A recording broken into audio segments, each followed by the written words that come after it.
Hola, ¿qué tal? Bienvenidos. Gracias por seguirnos. En un complejo escenario internacional con diversos conflictos, una nueva entidad intergubernamental global ha emergido con la misión de transformar la resolución de disputas a nivel mundial. Es la Organización Internacional de Mediación, un hito que busca llenar para algunos el vacío y la percibida inoperancia de la ONU en este ámbito, y que no solo deja de resolver los problemas, sino que dan lugar a más contradicciones en el mundo de hoy. Hoy en Texto en Contexto, la Organización Internacional de Mediación. ¿Qué es? ¿Cambiará el mundo? Así comenzamos.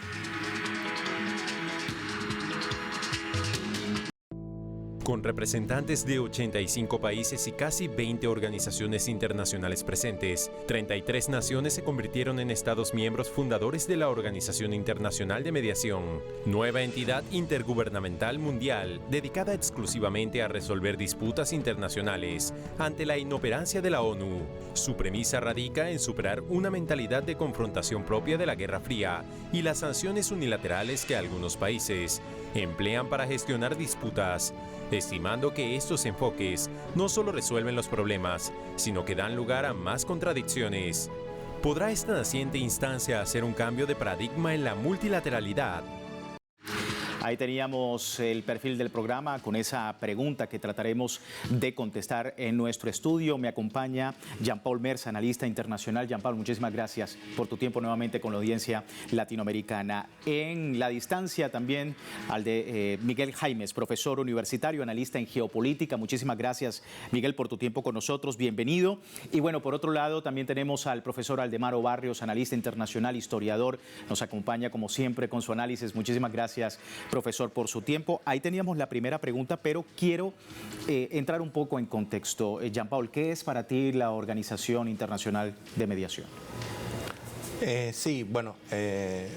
Se trata de una nueva búsqueda de tener una situación alternativa a lo que sería el sistema tradicional de la ONU para la resolución de conflictos, dado el agotamiento del mismo a través de una serie de conflictos que lamentablemente siguen vigentes y que no se ha llevado a cabo su resolución. Entonces, en este sentido, el surgimiento de una organización alternativa va de la mano con la búsqueda de la necesidad de poder llegar a sumar a la eficacia para también adaptarse a un mundo cuyo contexto ha cambiado mucho desde el surgimiento del sistema internacional vigente actualmente. Sí, un contexto actual que efectivamente representa también desafíos en el ámbito económico, político y por supuesto diplomático. Miguel, para ti, ¿qué es precisamente la Organización Internacional de la Mediación?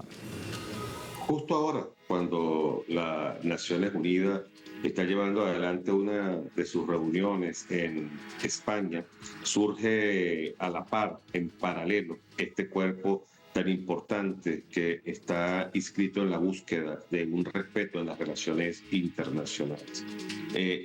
La ONU como tal ha fracasado y lo ha hecho porque no ha decidido de una manera firme y clara llevar adelante las principales propuestas que el mundo ha contestado en cada uno de sus espacios. Y no lo ha hecho porque las Naciones Unidas son una organización corporativa. Hay un corporativismo, hay intereses de muchos grupos de banqueros, de personajes que tienen grandes sumas de dinero en fondos y que también con esto pues buscan poner y quitar los mandatarios a nivel global que se les antoje y colocarlos a su mandato. Por eso, valioso en este momento tan duro y difícil que está atravesando el planeta, lograr tener una organización de mediación de este tipo. Las relaciones internacionales no pertenecen a un cuño o tampoco son únicamente de un nivel corporativo. Las relaciones internacionales las hacen los países, los pueblos, las necesidades, las duras realidades que están atravesando varios continentes del planeta. Sí. Profesor, su visión sobre la Organización Internacional de la Mediación y si es parte de eso de romper un paradigma en torno a la diplomacia internacional. Estoy de acuerdo con lo que dijeron los compañeros y hay que agregar el hecho de que es un asunto de poder, de distribución de poder. Obviamente esto se da en el marco de la emergencia de grupos de poder como China, como Rusia, como parte también de los países que tienen capacidad en el ámbito de la producción energética, ¿no? Venezuela es uno de ellos y Venezuela forma parte de esta organización. Pero más allá de eso, yo creo que es la primera entrada, la puerta de entrada a la configuración de un nuevo orden mundial en el ámbito jurídico, empezando por allí. Porque ciertamente, si tú te pones a revisar históricamente cuántas resoluciones o cuántas soluciones ha dado la Corte Interamericana o la Corte Internacional de Justicia a temas de debates territoriales en América Latina, de 15, uno solo, el de Perú y Ecuador. El resto no han tenido resultados, porque funciona allí los temas de poder, de la hegemonía de los grandes grupos de poder económico y político en el mundo. Ya, Paul, ¿estás de acuerdo no solamente en esta reconfiguración en el ámbito diplomático, sino también jurídico, la importancia de esta organización internacional de mediación? Sí, los nuevos tiempos exigen una reconfiguración de los instrumentos de un naciente sistema internacional que sí respete los principios de este sistema internacional, que se ven vulnerados por las recientes actuaciones, no solamente de la ONU, sino de todo el sistema, en el cual se ve que dependen demasiado del financiamiento de grandes potencias como Estados Unidos, y por tanto esto conlleva a que sus resoluciones, su accionar se vea parcializado en muchos casos, y el tema de tratar de buscar reconfigurar el sistema internacional que pasa por los ámbitos jurídico, económico, político, de integración, es una vía que se está buscando a través de las nuevas potencias emergentes, pero que todavía, claro, siempre va a haber sus interrogantes, siempre hay su periodo como para evaluar qué puede hacer, y también las respuestas que va a dar el sistema viejo, porque muchas veces el sistema no se queda, tranquilo frente a amenazas a la propia existencia del mismo. Sin embargo, es momento de tener esperanza, de poder tratar de ver que estas nuevas organizaciones que se formen de una manera paralela a la alta dependencia del sistema internacional actual respecto a los grandes financistas de Occidente, pueda generar en realidad un mundo en el cual se respete este principio casi sagrado de las relaciones internacionales, que debería ser lo que es la igualdad jurídica entre los estados. Sí, pero ¿cuál sería en este caso el aspecto más importante? Hemos visto en otros momentos la importancia, por ejemplo, del grupo BRICS, que desde el ámbito económico también está haciendo esfuerzos muy significativos, ¿no?, para el tema económico. Sin embargo, ¿por qué es necesario que esta nueva organización tenga más importancia en lo jurídico y en lo diplomático, teniendo en cuenta lo actual? Bueno, si hacemos una evaluación de cómo es el sistema jurídico en cuanto no solamente a las Naciones Unidas y al sistema internacional, sino también a cómo son los distintos pasos de mediación actual, vemos una gran presencia de lo que sería el uso de leyes en cuanto a Occidente por encima de lo que sería el respeto a los propios lineamientos internos de cada país.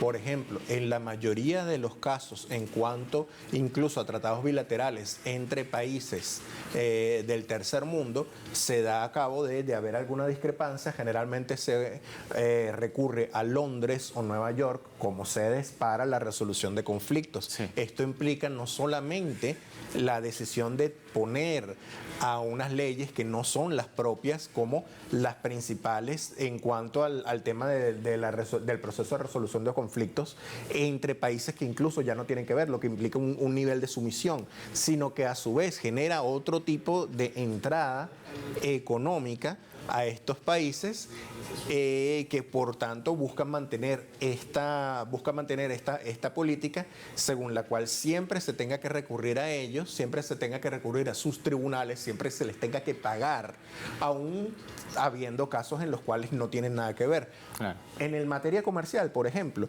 esto se ve con el tema del transporte marítimo. El transporte marítimo ahorita está acaparado por unas grandes compañías que representan a Occidente, que si bien pueden estar basadas tanto en Dinamarca, en Estados Unidos, todas ellas en conjunto, proporcionan una serie de servicios en los cuales hay un intercambio entre un país y otro, pero justamente al ser intermediarios generan esa desproporción en materia comercial que uno ve siempre que elabora, digamos, las estadísticas de análisis, todo por ser intermediarios. Lo mismo tanto intermediarios comerciales como intermediarios jurídicos e intermediarios también en cuanto al uso de sus divisas. Entonces, estas son tres materias en las cuales no se suele profundizar mucho, pero que justamente son parte de por qué Occidente sigue dominando el sistema internacional actual. Sí, avance histórico, Miguel, ¿lo ves de esa manera frente a estos mecanismos tradicionales de resolución de conflictos? Actualmente, o llegamos a una resolución en la cual se tenga voz y decisión ante diversos conflictos globales, o el planeta va a escenarios muy delicados, como nunca antes. La seguridad y defensa y la diplomacia se habían visto tan agredidas, volcados sobre ella un sinnúmero de intereses corporativos que en nada viene a solucionar lo que son las primeras necesidades de la población.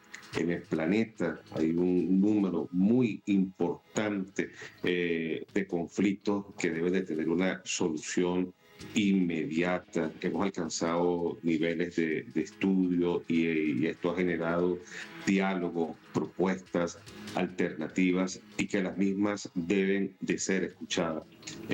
Algunos creen que el mundo en las relaciones internacionales llegan a imaginarse o a pensar que el planeta sigue siendo plano y que todas las actividades y todas las consecuencias que están llevando adelante sus acciones no van a tener resultados catastróficos.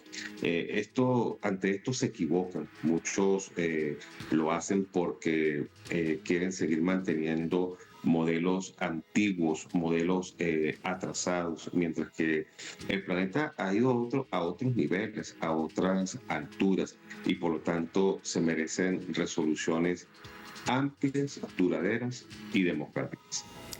Bien, con esto vamos a una breve pausa, pero les recuerdo a la audiencia que también puede participar en contáctenos@telesurtv.net sobre este tema que estamos abordando el día de hoy, qué es la Organización Internacional de Mediación y si representa un cambio de paradigma en el escenario internacional. Ya regresamos.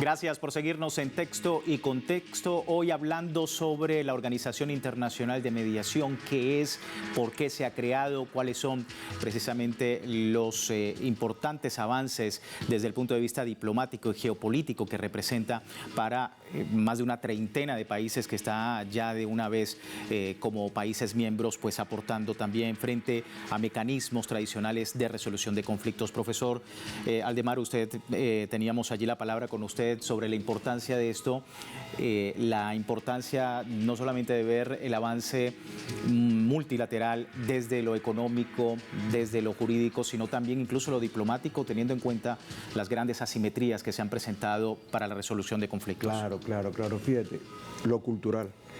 Él más o menos, o aquí los compañeros han hecho un esbozo de eso. Creo que hay unos nuevos epistemes, un nuevo conocimiento que se está generando sobre las posibilidades de resolución de conflictos. Dejando con esta estos anuncios de la Organización Internacional de Mediación, ya no es que uno pierde y el otro gana, sino que hay que negociar, que hay que dialogar, que hay que intermediar. Entonces, América, y digo los pueblos originarios, que no son nunca referenciados cuando se habla de esto, porque lo acaban de decir, desde Europa es que se resuelven las cosas. Sí. Nosotros aquí tenemos que ver con seriedad cuál es el pensamiento originario sobre la resolución de conflictos, porque hay obviamente la disputa es entre los seres humanos, pero también tenemos la disputa con el ambiente, lo que está sobre la tierra y debajo de la tierra. Eso generalmente se desplaza. Entonces, creo que los aportes que puede hacer desde el punto de vista de lo epistemológico, de los conocimientos, es muy importante, ya no desde la visión occidental europea o desde el pensamiento hegemónico, sino desde nuestro propio pensamiento. Mira, un poeta venezolano llamado Gustavo Pereira, en su libro Costado Indio, señaló que los pueblos nunca se matan, se exterminan. Los pueblos llegan a diálogos si hay diferencias. El problema está cuando hay una injerencia de un tercero por intereses. Y eso lo puedes ver tú en los fenómenos que han pasado en África, en lo que ha pasado en Asia, lo que está pasando en América, el caso Venezuela-Guyana o el caso Belice, Guatemala, etc. Entonces, te das cuenta que existe siempre la posibilidad del diálogo, pero bilateral o incluso multilateral, siempre que se respeten la condición cultural de cada quien. Los aportes que hacen los pueblos originarios creo que hay que considerarlos, son nuevos epistemes que están saliendo. Y es precisamente lo que me lleva a la siguiente pregunta, Jean-Paul, porque efectivamente estamos hablando de un organismo nuevo desde la gran alternativa que representa China, que es uno de los grandes propulsores de esta nueva entidad internacional, pero que también tenga en cuenta lo que, por ejemplo, en nuestro continente muchas veces hemos tratado de denunciar. La ONU, por ejemplo, recientemente, Volker Turk, el alto comisionado de Naciones Unidas para los Derechos Humanos, no ha tenido, digamos, el criterio para hablar sobre lo que ocurre en Palestina, lo que ocurre con los migrantes latinoamericanos, doble rasero, dicen algunos, sobre este tema. La importancia también de esto en ese escenario. Sí, efectivamente hay una situación que es bastante compleja, porque tiene que ser planteada desde el punto de vista de cuáles son los actores que actualmente tienen la capacidad para generar las nuevas visiones y cuáles serían los intereses de estos actores dentro del marco de potencias emergentes, debilitamiento de los Estados-nación, globalización actual y el respeto a los procesos internos y a los nuevos saberes.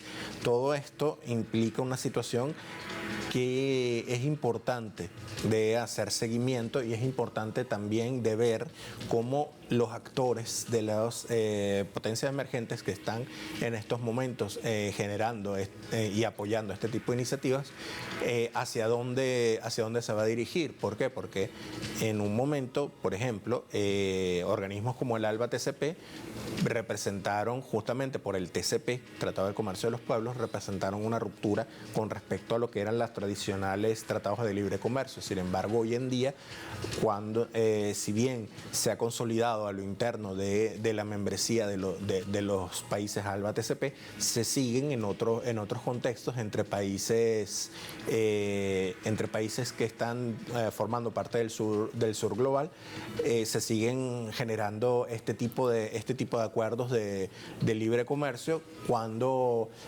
lo que indica que el sistema, si bien ha habido una reconfiguración regional al respecto, todavía no se está listo de parte de ciertas dirigencias para romper totalmente con el mismo. Entonces, esto genera una situación de complejidad en cuanto al surgimiento de este tipo de estructuras. ¿Por qué? Porque ¿qué se va a tomar en cuenta al momento de ello? Y entonces ahí entran los distintos intereses de potencias, de bloques, de una participación. Por supuesto que va a ser una participación más activa, va a ser más inclusiva e incluyente. Sin embargo, como todo, se trata de un proceso que va a llevar sus pasos. Sí, y lo importante y lo que está claro es una demanda global por la paz. Eso se ha venido viendo durante los últimos meses, teniendo en cuenta la confrontación de los países occidentales en el escenario internacional. Miguel, tu apreciación sobre esto también, y teniendo en cuenta lo que hemos hablado, ¿no? La importancia y la conexión, por ejemplo, del ALBA-TCP de Latinoamérica sobre la posibilidad de esta resolución de conflictos a nivel global por el Organismo Internacional de Mediación. Hay una subglobalización de los conflictos. Hay un ataque directo hacia la parte sur de los diversos continentes, América Latina, África, los países árabes y por supuesto el Asia. Allí se ha concentrado el mayor número de solicitudes y de reclamos a nivel global. Varios son los organismos que han tenido que esgrimir en cada uno de sus escenarios que su voz y su lucha sea escuchada. Hay, frente a esta subglobalización, hay una norteamericanización de un control severo ejercido por Estados Unidos, por Canadá y por la misma Europa con la OTAN en contra de quienes ellos han considerado deberían de ser los países que les sirven de materia prima, donde aplican sanciones, donde se origina el mayor número de guerras, de conflictos y de amenazas. Bien, el planeta ante esto no puede seguir actuando ni comportándose de la misma forma, ni resistiendo la mayoría lo que las decisiones de las minorías corporativas quieren implantar. El hecho que en el año 2010, 78 países estuvieran en conflicto, en guerra, más de los que participaron en la Segunda Guerra Mundial, que en el 2019-2020 casi 50 naciones siguieran en la misma trilla de conflicto, es algo que debe de llamarnos poderosamente la atención. Y lo que se está viviendo ahora en este 2025, donde pudiesen estar participando no menos de 60 a 80 naciones en nuevos conflictos, llámese la OTAN, llámese Israel, los mismos Estados Unidos, por supuesto, a la cabeza, la situación de Ucrania, la barbarie, la criminalización, el hecho horroroso que se está viviendo en contra de Palestina, va dejando huellas desfavorable, va dejando caminos que se encuentran cerrados a cualquier episodio de diálogo y de paz.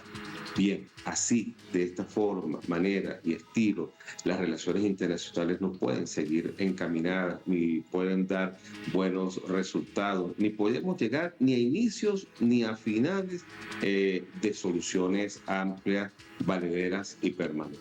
Sí. Igualmente, una organización como esta, donde quiere darle la vuelta a esa arena de poder que es la ONU, va a tener también sus desafíos. Profesor, ya para terminar, una reflexión. Mira, siempre se nos ha hablado y hay una narrativa muy frecuente de la guerra, obviamente porque la noticia genera mucho impacto, etc. Se nos habla de guerra cognitiva, pero ¿por qué no se nos habla de paz cognitiva? ¿Por qué se nos habla de guerra popular prolongada y no se nos habla de paz popular prolongada? No es otra visión. En el mundo, en este momento, hay muy pocas universidades que estudian la paz como sistema. La Universidad de Oslo, hay unas maestrías sobre la mediación, intermediación de conflictos en algunas universidades en España. En América Latina solo hay organizaciones no gubernamentales pero no hay una estructura de pensamiento y de razonamiento y de estudio sobre los fenómenos de la paz. Creo que ese es un reto para la Organización de Intermediación y para los países, sobre todo, que están con conflictos o con preconflictos, que es necesario estudiarla para poder llegar con certeza a la tranquilidad, la estabilidad política, bueno, y la armonía entre los pueblos. Jean-Paul, me queda un minuto. Desafíos para la Organización Internacional de la Mediación. Sí, bueno, lo más importante es terminar de romper con lo viejo y ver la capacidad que hay para reinventar un nuevo sistema que se adapte realmente a las necesidades y cómo esas necesidades pueden llegar a tener realmente un eco de los pueblos en los gobiernos emergentes. Muchísimas gracias a ambos por su lectura sobre este tema. Y ustedes también en casa, les invito a seguirnos en contáctenos@telesurtv.net y también en Telegram, nuestro servicio informativo y texto de contexto para el feedback con ustedes. Se me termina el tiempo. Gracias a Miguel en la distancia y a mis invitados acá, al profesor Aldemaro y a Jean-Paul, por su atención y por haber aceptado este diálogo el día de hoy en texto y contexto. Será hasta una nueva oportunidad.